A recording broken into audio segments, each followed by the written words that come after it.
No, tu je časť mojich líceniek pudrových. Táto je teda gelová, ale to je aj na pery. Mám tu toto Buttermilk od NYX. To je tak pigmentované, že ja sa toho bojím. Tieto dve sú Mark od Avonu, tieto mám už takých nostalgických. Tuto som popravde veľakrát ani nepoužila, ale tuto som používala dosť. Je tam aj rozjasňovač a aj tá licenka je taká s takým šimerom. Potom tu mám tuto od Catrice, kde je tiež aj highlighter. Táto Clinique, tá tiež tam má 100 rokov.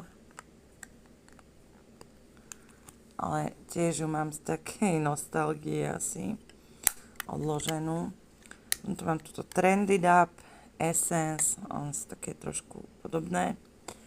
A táto z kalendára Luminous Blush. Potom tu mám túto paletku od Zoevy. A ešte bude viac paletiek, mám, kde budú licenky. Veľmi pekná táto.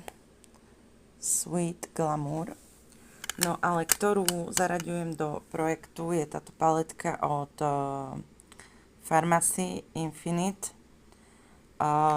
Vlastne tento vrchný rád sú očné tiene, rozjasňovač, to sú lícenky a bronzer. No ale tento očný tieň, ako vidíte, ja používam pod obočie, rozjasnenie. A túto lícenku používam. Takže táto paletka ide do kufríka.